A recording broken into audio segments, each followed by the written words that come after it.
This is Compelling Events, a brand new podcast from B2Brain, where we have conversations around B2B vertical tech, Industry 4.0, trade shows and events, and enterprise sales with practitioners, executives, and entrepreneurs. And I'm your host, Sridhar, co-founder and CEO at B2Brain.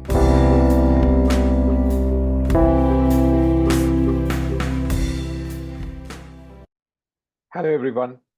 Welcome to one more episode of Compelling Events, the podcast by B2Brain. I have a very, very special person joining me today, Chris Torrance. He runs strategy for Optim. He's a long-time logistics industry veteran. He has built businesses across multiple companies. So very excited to have him. Chris, welcome to the show. Sridhar, thank you so much for having me today, man. Great to be with you. Absolutely. So I met Chris at a dinner in Chicago a few months ago. We were serendipitously seated next to each other at the dinner, and it was a fun one. Really enjoyed the conversations and took away a lot of interesting lessons from him, both from his experience as a professional and with his viewpoints as another person who's been in the industry for a while. So really, glad to have you, Chris. Why don't you talk through your journey over the several years in the logistics and supply chain industry? Yeah, Sridhar, thank you so much, man. It's a story I think I get to tell quite often, right? Everyone has a story. So mine is not too dissimilar from a lot of folks probably that work in supply chain and logistics, transportation, et cetera. Just based on my age and what was available at the higher education levels many years ago. But yeah, mine started actually through the Department of Defense, namely the U.S. Air Force. So just through a weird kind of way things played out in that scenario, I ended up being in the logistics space for the government and learned a lot. That's one organization that you definitely learn about. That's far different than anything from transitioning back into the private sector, the corporate world. So following that experience, yeah, spent over a decade at C.H. Robinson, big 3PL, and was a part of their managed trans division called TMC here in Chicago. Also spent some time at a visibility company called Four Kites, Uber Freight, another 3PL in Austin called Arrive Logistics. And in the last 5 years, Sridhar, I've been working with some professors in academia that want to productize some IP. And so my last two companies, Optima Dynamics and Optim, are very heavily in the optimization space, namely on the asset optimization within a framework of logistics and trucking more particular. So as you noted, no stranger to this industry. And proud to say I've kind of worked at some companies that have done okay. And yeah, I've learned a lot and I'm still learning, Sridhar. So yeah, it's been a fun ride. That's fantastic. So you've been in the logistics space and been selling into, several of these industry segments, the kind of vertical markets that, are becoming very important because they move like between 70 to 90% of the economy, It's the right? backbone of commerce, as I say. Yes. What are some of the things that you have learned in, engaging with enterprises as a salesperson? What would you describe that experience and that process to be looking like today? Yeah, I don't know how much time we have. It's evolved. And as earlier in my career, Sridhar, I was an operator. So I still fundamentally believe to be in a sales or commercial facing role in any industry, ours is no exception, that it behooves anyone that wants to truly spend time in this industry to learn the game. And so again, I'm thankful to have had some great opportunities working at big fortune shippers, the brokerage side, 3PL, engaged with a lot of carriers more recently. So really trying to see the industry from a true 360, so I can have the vantage points that everyone has. And I think that from a sales perspective, I would have never been prepared. And even when I did get into sales many years ago, it was still, sales is hard, right? It's very difficult to have a persuasive ability to get people to believe in you, trust you, your products, your companies, and that there's significant revenue associated with that, and expectations are equally high. So what I've really seen in over time, at least from my own perspective, Sridhar, is I think that people are still people first, and I think that there's been an onslaught of various technology players that have come into the supply chain logistics space, especially during the COVID era, right, where a flush of capital infusion was taking place and everyone was raising cash. And honestly, what I found, and that's probably in all of my career, that was probably the one period of time that I felt that this industry was really in the spotlight, for better or worse. But it just gave people pause to go, we think we now understand the difficulty and the complexity that go behind getting, any product from manufacturing to their distribution logistics arms, all the way to the end retail outlets that we go to today, grocery stores, the Targets, the Walmarts, et cetera, right? So I've now, going back to that human aspect, I've tried to just leverage more of an anecdotal this approach that I take of saying, I've sat in your seat. I've been an operator, so it's not foreign to me. And what I often did many years ago was always think of this future state where, what if we could do X, Y, and Z? This is pre like the boom of AI and automation.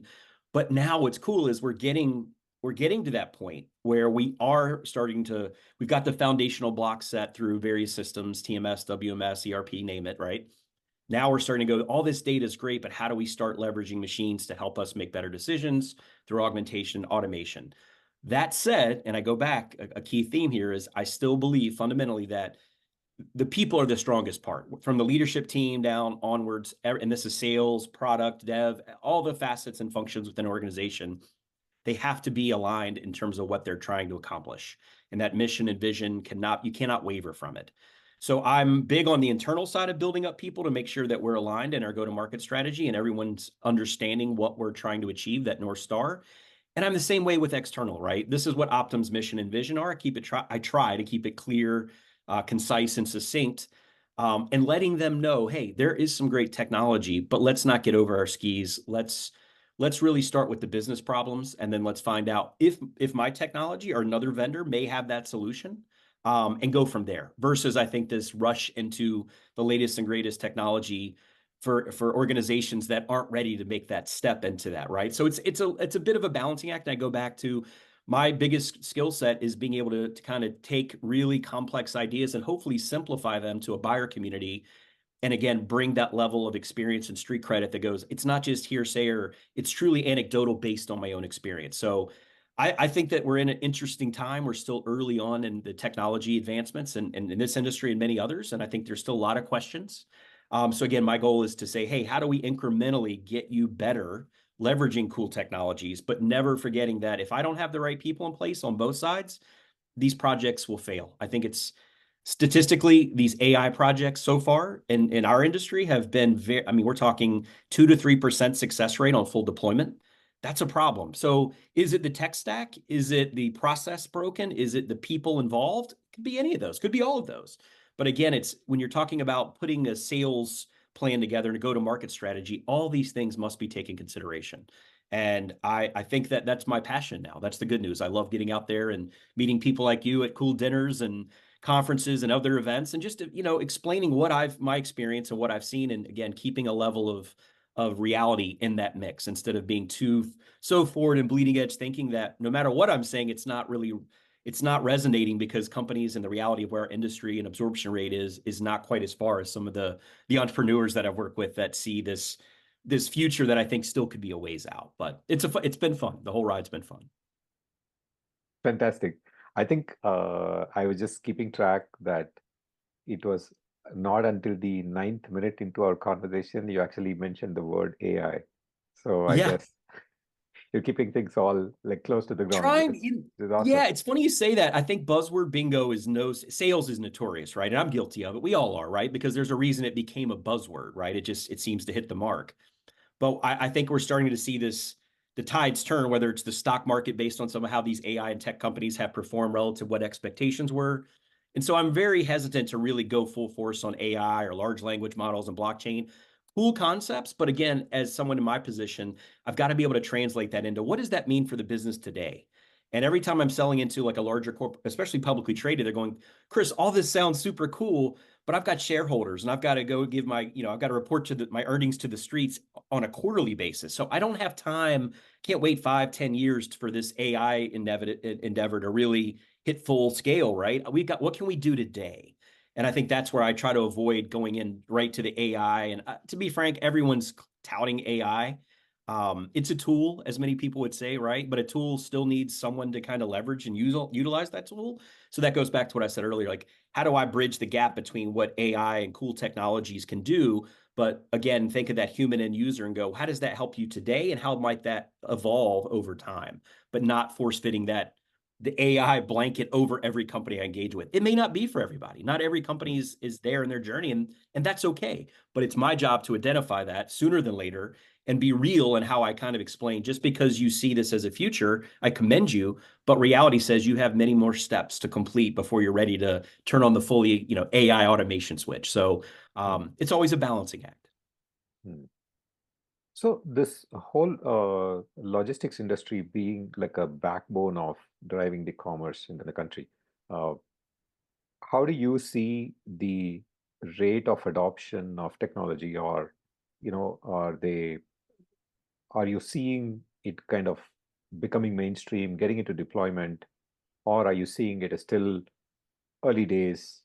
We're still in the mainframe COBOL world and haven't fully moved out of it, mainframes and Yeah. spreadsheets, right? So It's an how are you interesting seeing it? question. Yeah, it's because it's not a one size fits all answer, as they say, right? It's every organization is at a different point in their own digital transformation journeys, and that's okay. Like I said, so I think it's again understanding where technology can benefit your organization in the near term.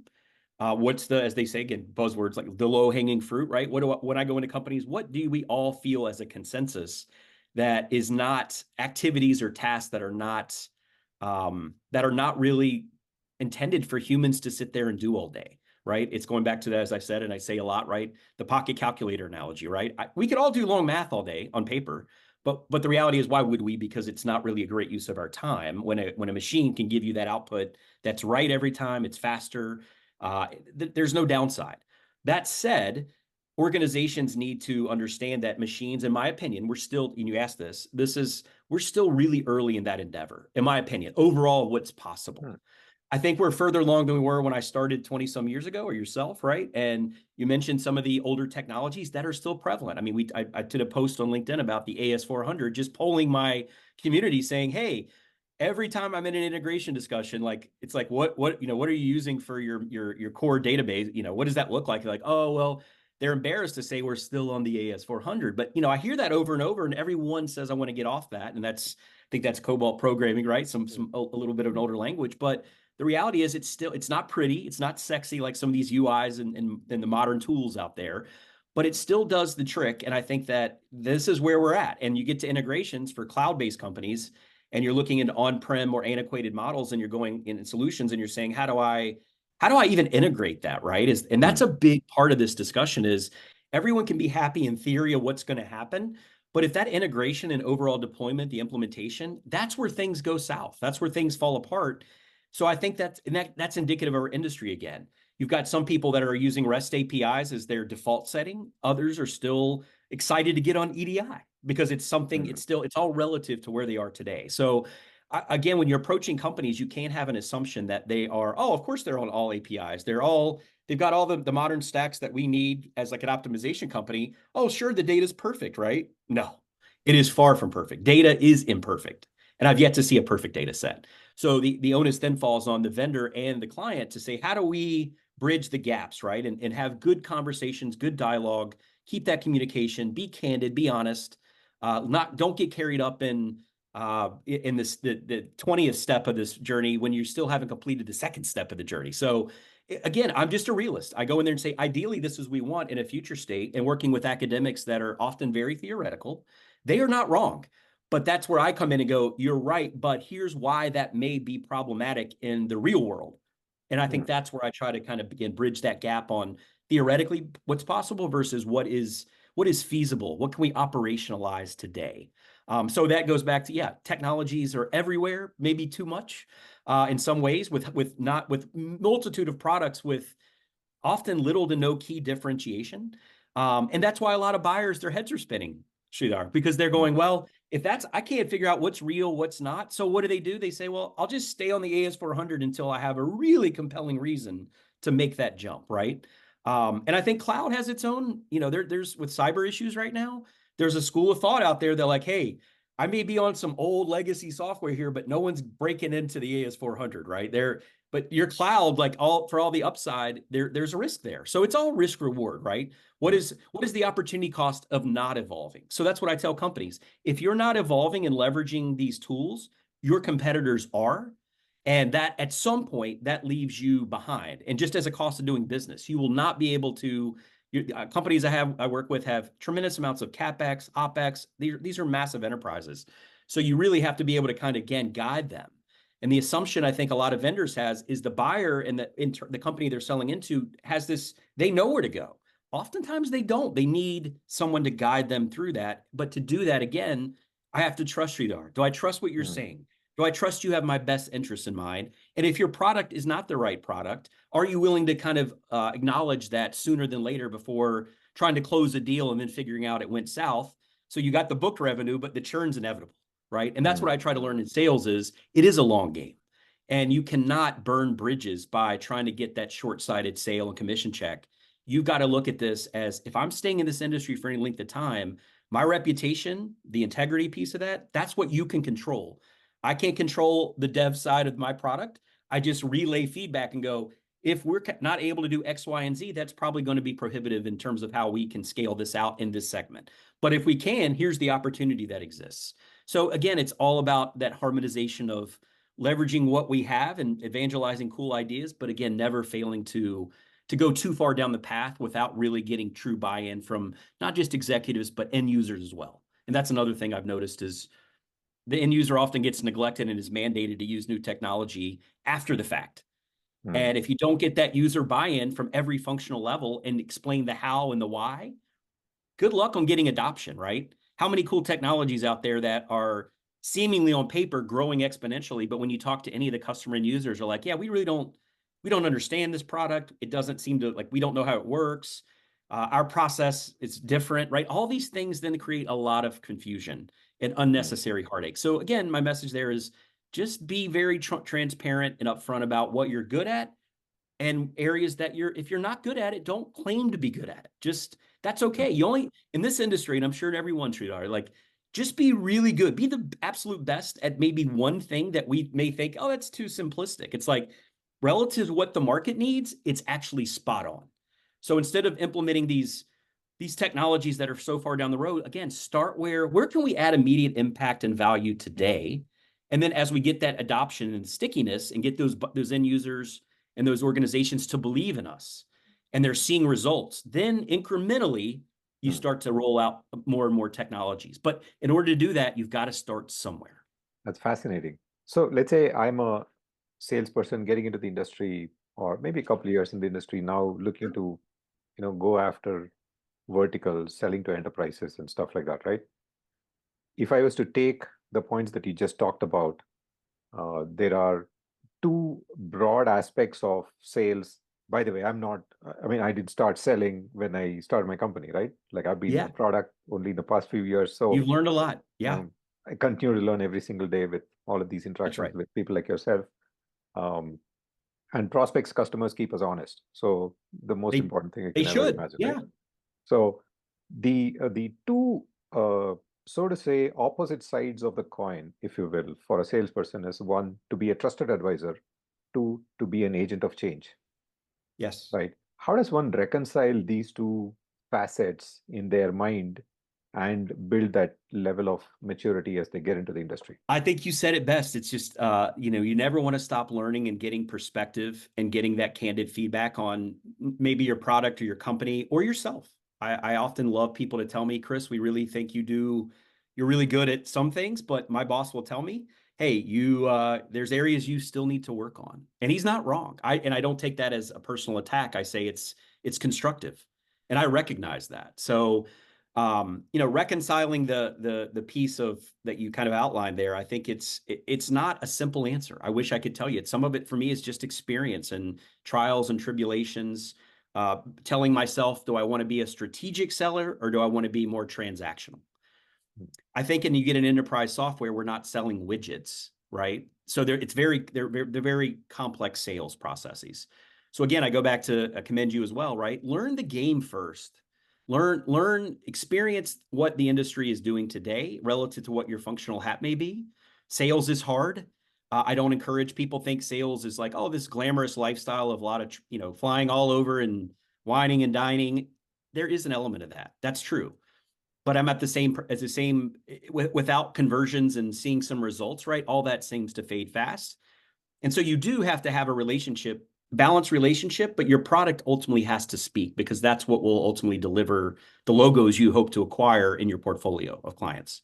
So it's not, again, I think if I'm a junior salesperson, I want to network. I think that's another thing people need to do. It's getting out there and meeting people in your industry, learning from them, engaging with them, offering them to take them to lunch and pick their brain. And because I'm a pay it forward kind of guy, because I've been thankful to have my own career go very well, and many people have helped me get there, I feel almost obligated. And it's a want. It's not out of obligatory. It's more of I want to help them and coach them and guide them. And oftentimes through there, I look at people like I want to get into sales, and I start to tell them, well, how do you feel about being gone from your family? How do you feel about being stuck on your 8th layover for a delayed flight that ultimately cancels in the middle of nowhere and you miss your kids, sports activity, right? Like it's not a 9 to 5 job.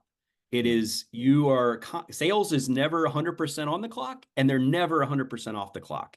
And that clock expands around the clock. It's not a set schedule that it takes a whole lot more than a office cubicle to be successful in sales. You have to get out there. Conference season coming up here in the fall. Get out there, find out what are the industry trends. We have this amazing thing called the internet where you can find a lot of information of what's going on, both qualitative and quantitative.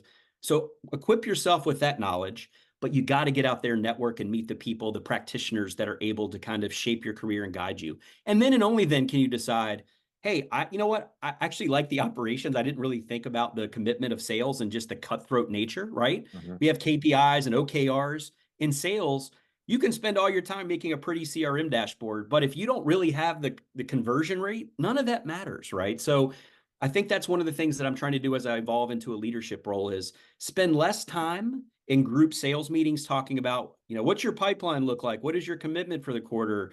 It's more about, hey, all that's great, and you can have your pretty CRO dashboard, but I think that there's a thirst and a desire for younger salespeople to go, teach me how this is played, coach me, give me feedback.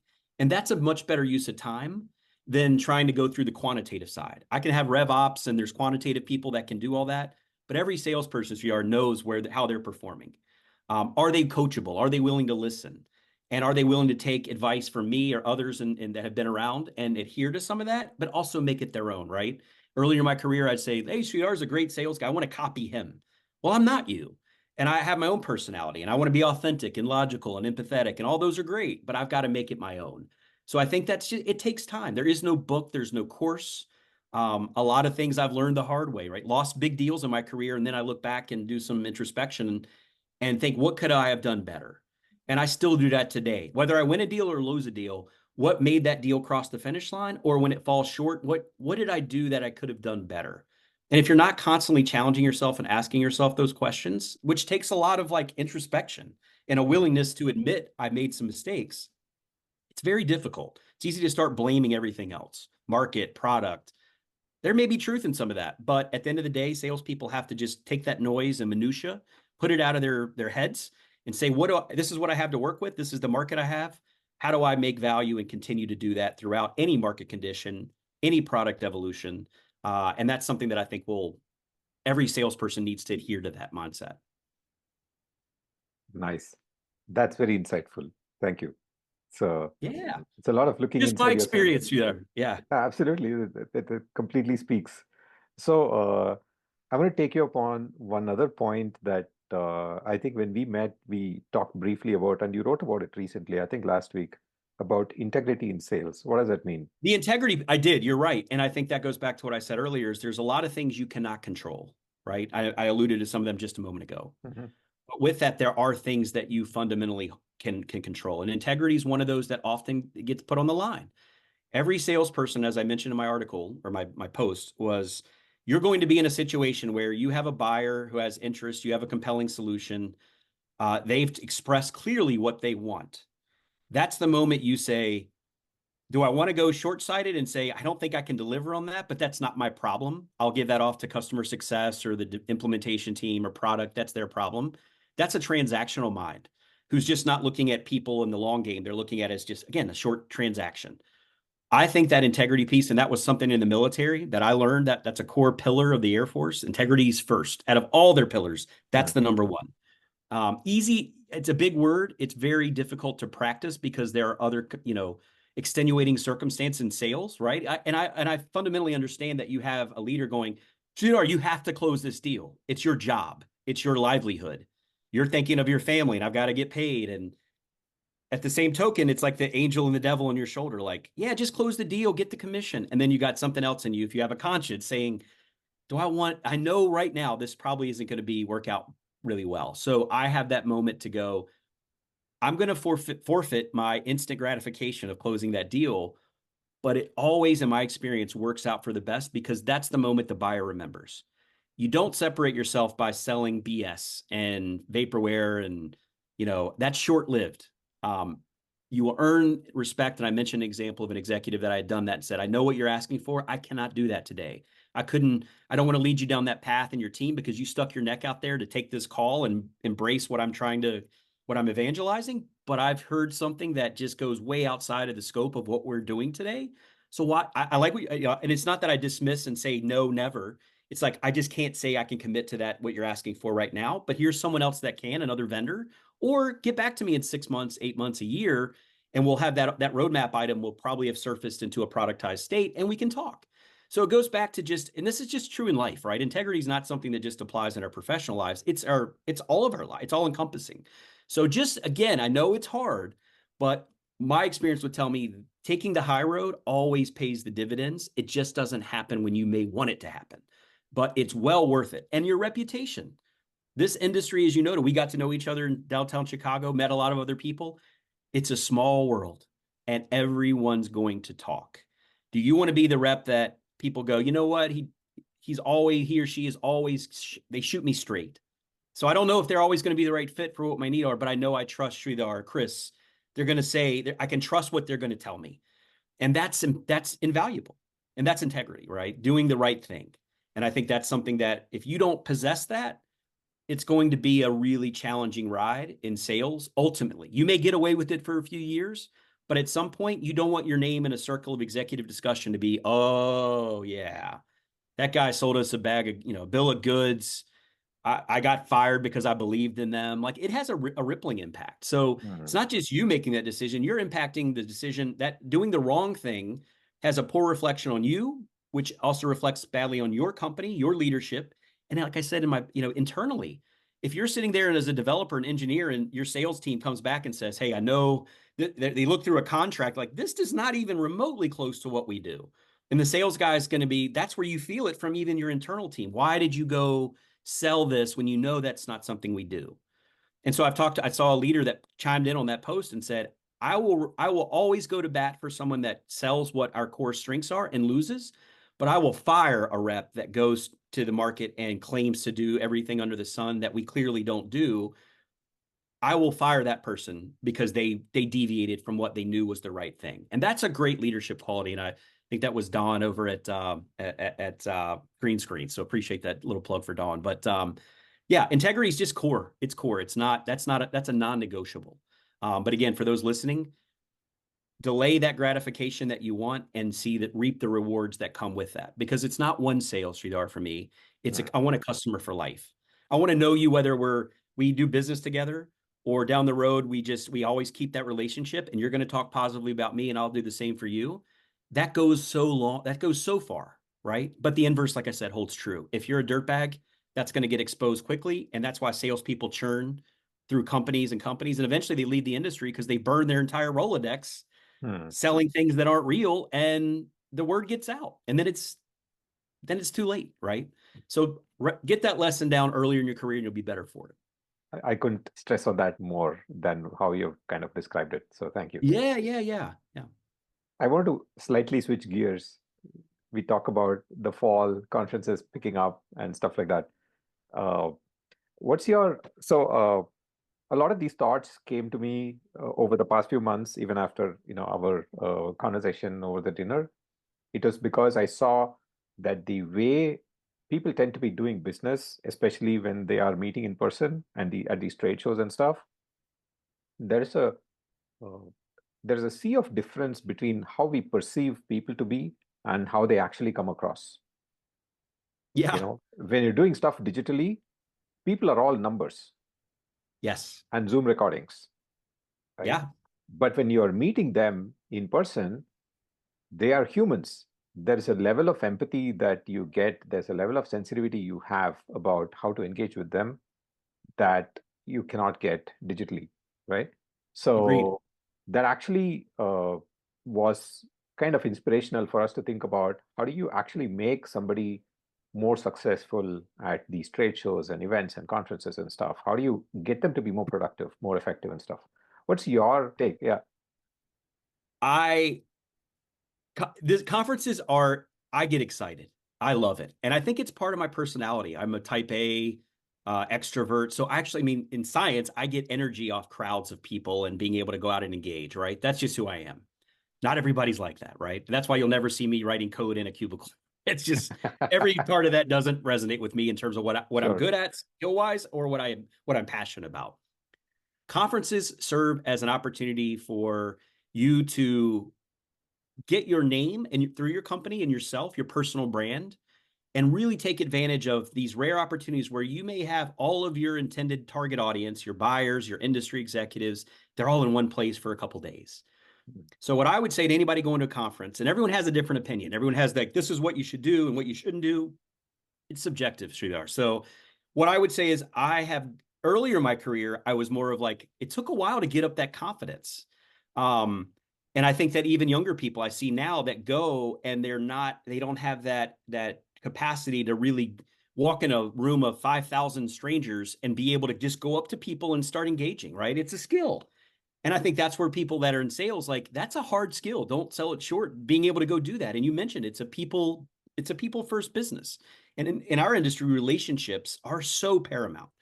So when you're going to a conference, I like to do, once you register, I like to find out who's going. And I think these days you can go through an app or, LinkedIn's a great way to kind of cross-reference. Find people that one, you may just want to see they could be a current customer. You want to say hello and, thank you for your business.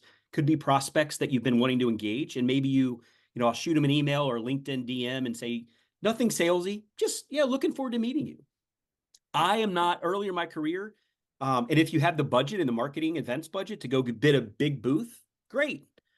For me personally, especially in the last few years that I've been at startups that don't have endless amounts of capital to go spend $100,000 on a booth, I've learned that actually I'm much better equipped to go up to people like you in a small group and have more of an intimate discussion away from an expo hall.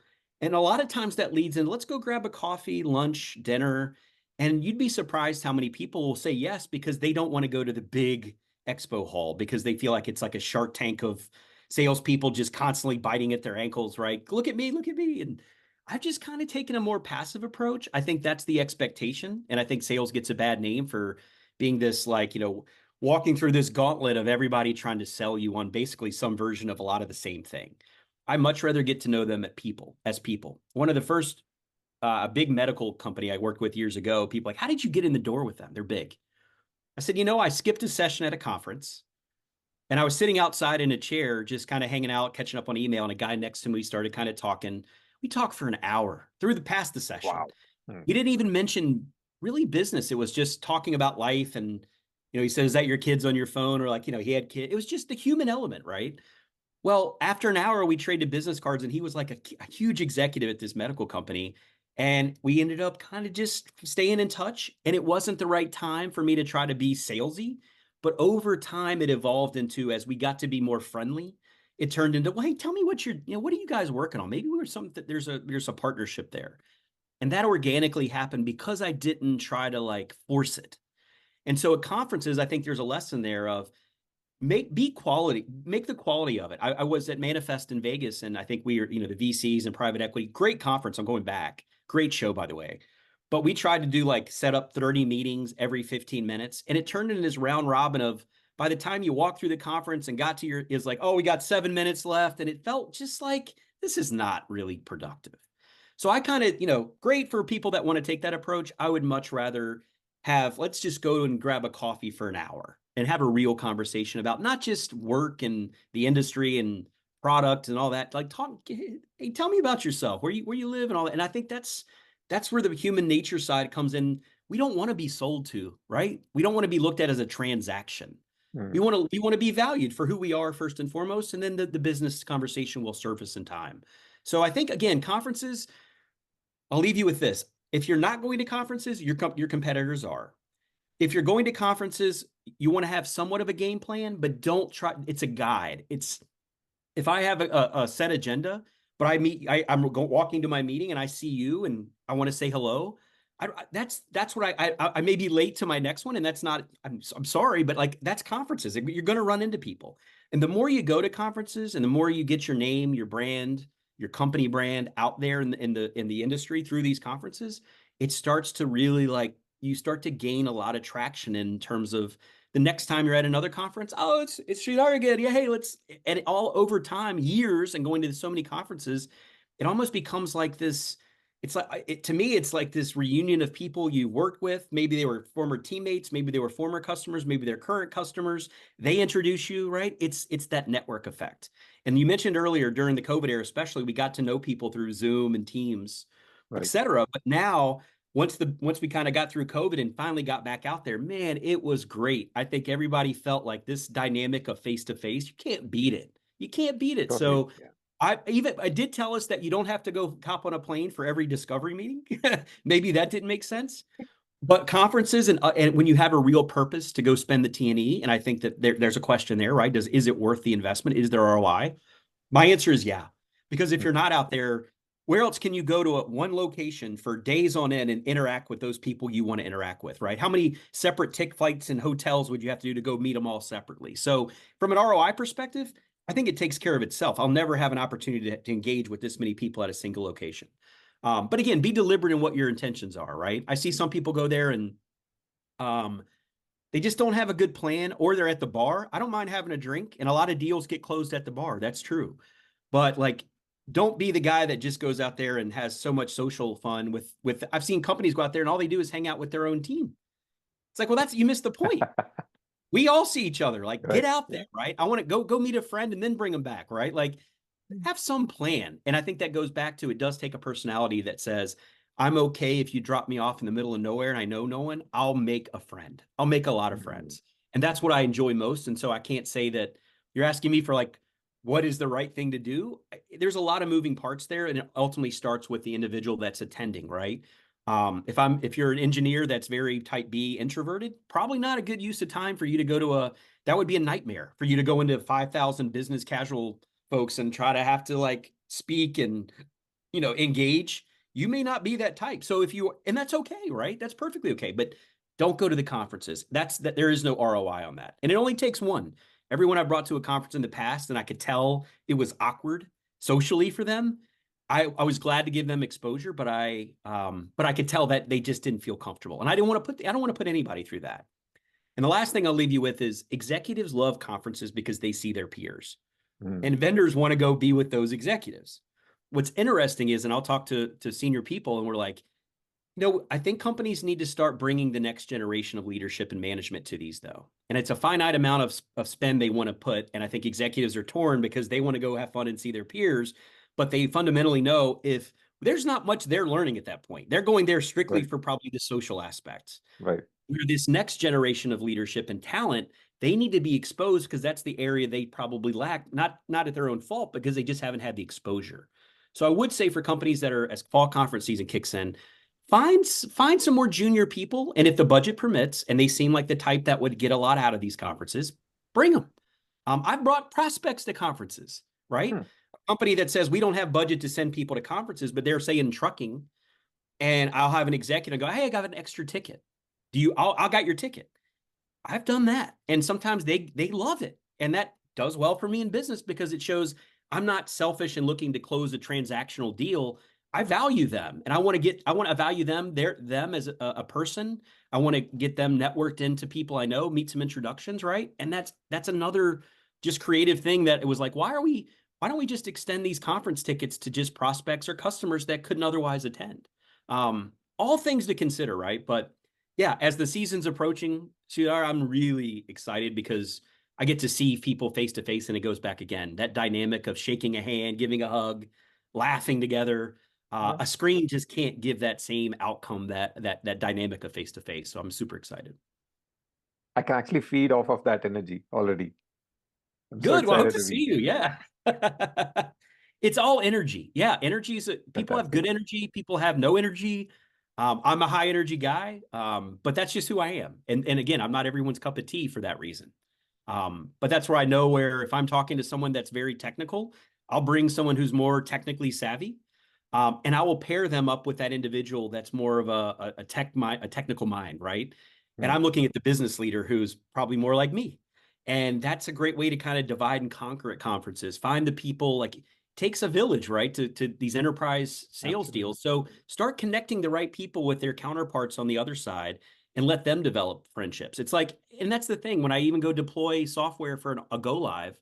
I know we're kind of deviating from conference, but the same mindset. The first thing I would do is say we're all going out to dinner and having drinks Hmm. because I want you guys to get to know each other and find common denominators on some level of personal life that you can feel connected.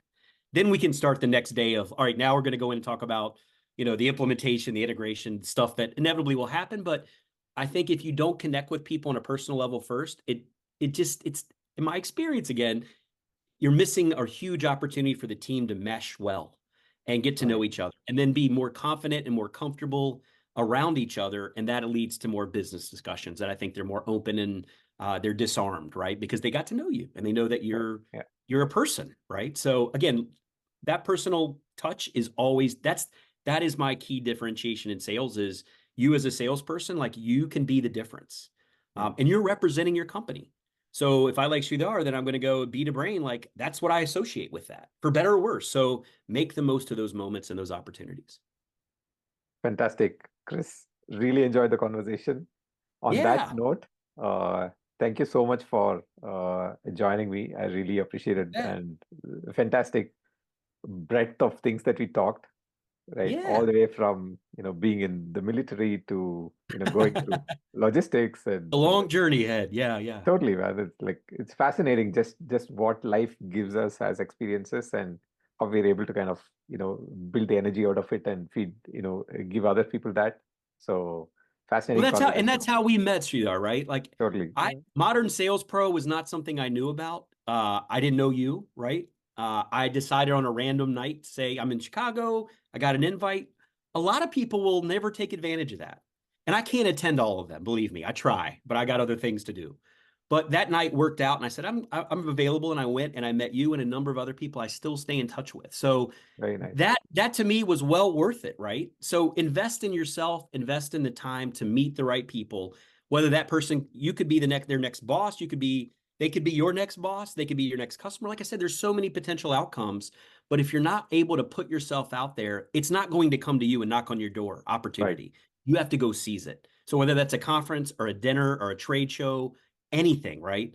Take advantage of that and see what happens, right? And I think that's the lesson I hope the listeners leave with today. Fantastic. One of my friends was saying that opportunity doesn't knock the door anymore. It just sends you an email. So, Yeah. And what good is in an email, right? We all flooded with spam and sales pitches, solicitations. How do you differentiate? If you're in my neighborhood and I send you an email, my email is saying, "Hey, I actually live like right around where you're at. I'm going to be around. Like, let's grab lunch. You got to eat lunch, right? Like, let me yeah, take care of lunch." What do you think works better, that approach or an email that says how great my company is and all this? I've got to scroll down. It's like, it's awful. People need to understand that well, no matter how much automation and GPTs, you're not going to, people are smart. They're wising up to what they know is like, oh, this is a spam solicitation, right?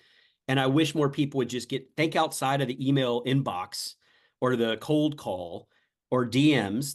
You can use all of them, but get out there and go actually show you care by going to that lunch, like I said, or going to these events like I met you at. That will move the needle greater than all the emails you'll ever send. So that take it for what it's worth, but I wouldn't met you otherwise, Sridhar. So Absolutely, yeah. leave it at And that. Yeah. I'm so glad that we actually met the other day. It's been a Yeah. fantastic set of interactions. So Yes, sir. Yes, sir. once again, thanks, Chris. Thanks for making the time. Really appreciate it. Do you have any Awesome. closing thoughts for the listeners? No, I think this was a great conversation. I appreciate the invite again, Sridhar. And again, I hope that you and I can hang out again and grab a meal and keep the conversations going. It's like you said, never stop learning. Take advantage of the network effect. It's your oyster, right? You gotta, but like you said, it's not going to come to you. You have to go make it happen. So if this is for a sales audience, like adhere to that, right? Go take that next step and watch what happens, right? And that's again great coming full circle. That's how you and I are here today. And I think that's a great proof point, right? So thanks Wonderful. again for the time. Absolutely. Thank you so much. On that note, thanks everybody.